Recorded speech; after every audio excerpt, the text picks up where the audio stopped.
We are now going to go further in our study of the evolution of the empires in Asia. And in this video, we're going to focus on what happens in North India, Persia, the Middle East, and the Anatolian Peninsula, what we would consider modern-day Turkey.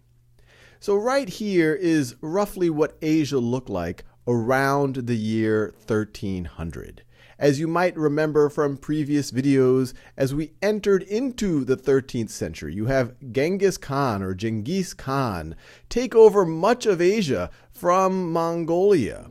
But by the time you get to 1300, the empire has fragmented into these various khanates. The Yuan dynasty in China, Chagatai Khanate in Central Asia, the Golden Horde in Northwest Asia, and the Ilkhanate in Persia and the Middle East. Now, two things to keep note of as we look at this map that are relevant to this video is notice this tiny little kingdom right over here. This is one of the many fragmented kingdoms that result after the Sultanate of Rum collapses in the middle of the 13th century. This kingdom in particular is founded by someone by the name of Usman, or the Arabic version of the name would be Ottoman or Ottoman. And so this is the nascent Ottoman Empire forming right over here. Now over here you have the Delhi Sultanate, which was the first significant Muslim empire over North India. And notably, they were one of the few empires that were able to fend off the Mongols. But now let's fast forward roughly 100 years. Now a few things have changed. The Ming dynasty has taken over the Yuan dynasty in the middle of the 14th century. The Mongols in the east are now relegated to the northern Yuan dynasty, but there still is the Chagatai Khanate and the Golden Horde.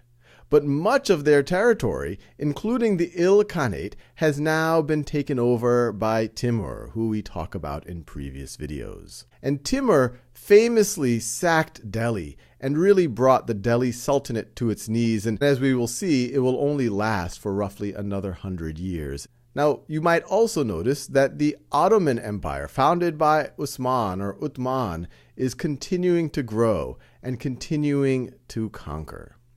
Now, one thing to keep in mind, in previous videos, we talk about the invention of gunpowder in Tang, China, and the early Song dynasty, which was about 400 to 500 years before the period that we're talking about right now. But as we get into this period, we are now starting to see the use of gunpowder for guns and in particular artillery. And when I say artillery, think cannons. So let's fast forward another 200 years to see how the empires of Asia have evolved. So now we see several things. The Ming dynasty is still in control of much of China. The northern Yuan are still in Mongolia. You have a Kazakh Khanate, descendant from the Mongols. By the late 16th and early 17th century, the Ottoman Empire has now expanded significantly, encompassing much of the Middle East. In Persia, you see that the Timurid Empire fell within a few decades after the death of Timur. And as we entered into the 16th century, you have the Safavid dynasty take over. And then also in the 16th century, almost coincident with the founding of the Safavid dynasty in Persia, you have Timur's grandson's great-grandson, Babur, who's born in current-day Uzbekistan, is able to defeat the Delhi Sultanate and establish the Mughal Empire. And Mughal is just the Persian word for Mongol. And Babur is a direct descendant of Timur on his father's side and of Genghis Khan on his mother's side. Now, many historians often group these three empires or dynasties together because they do share some commonalities. And so let's think about each of them individually and think about where they are similar and where they are different. Not a lot is known about Usman, who founds that first kingdom in the Anatolian Peninsula.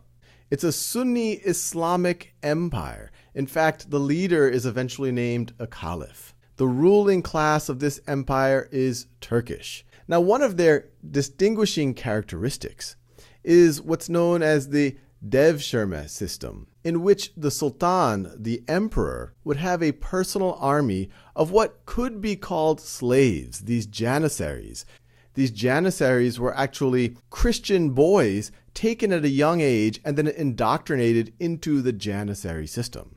The reason why I said you can kind of call them slaves is that although they were forced to become janissaries and taken from their families, they were given many privileges, and over time, many of these janissaries became some of the most notable figures in the Ottoman Empire, some of them even becoming the Grand Vizier, effectively ruling over the empire. Now, the Ottomans are also known for one of the earliest empires to very successfully to use gunpowder in battle. The Safavids, as you can see here, were really founded in the very early 16th century, officially 1501, by their founder, Shah Ismail, sometimes known as Ismail I. And he is the heir to a religious dynasty, the Safavids. It is a Muslim dynasty like the Ottoman Empire, but unlike the Ottoman Empire, it is based on Twelver Shia Islam. Twelver Shia is the major group of Shias today, and it is based on the belief of 12 imams following Muhammad, starting with Ali. And we have videos on the Sunni-Shia split.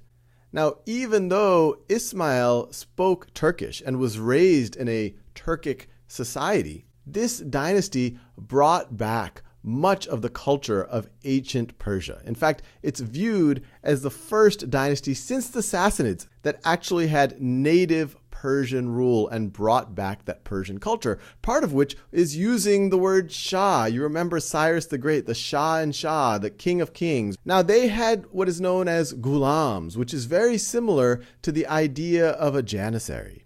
These are slave soldiers which are taken as captives, but then are raised to be an elite military unit and eventually often have significant wealth and significant power.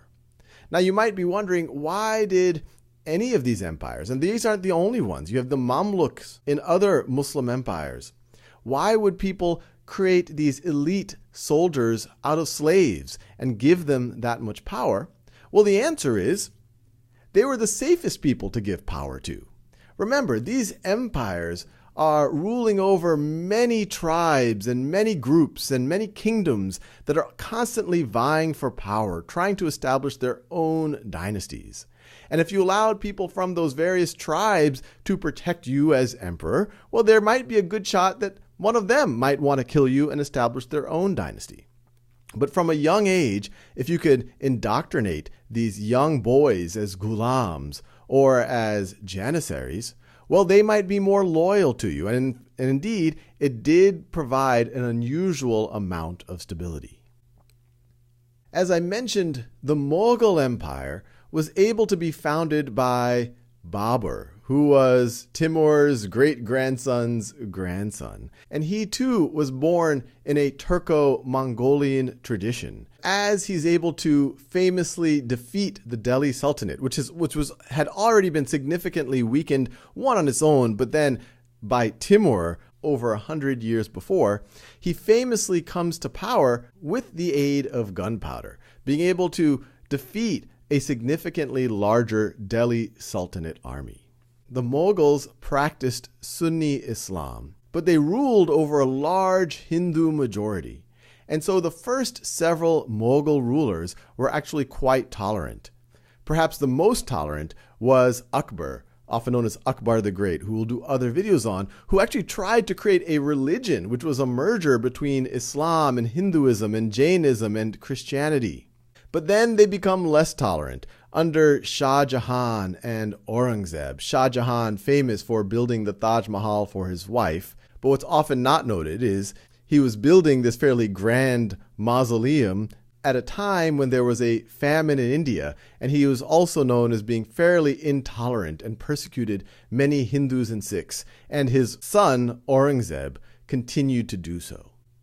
Now, some historians will refer to these three empires as the gunpowder empires. If someone says gunpowder empires, they're referring to these three. The reason why they're called that is this view that these major centralized empires were able to form only with the power of gunpowder. The Ottomans, famous for early use of artillery. The Mughals, Babur in particular, came to power with gunpowder. But today, historians are somewhat skeptical of grouping just these three empires as gunpowder empires. You had many other large centralized empires form before the use of gunpowder. So that whole thesis is not as popular today.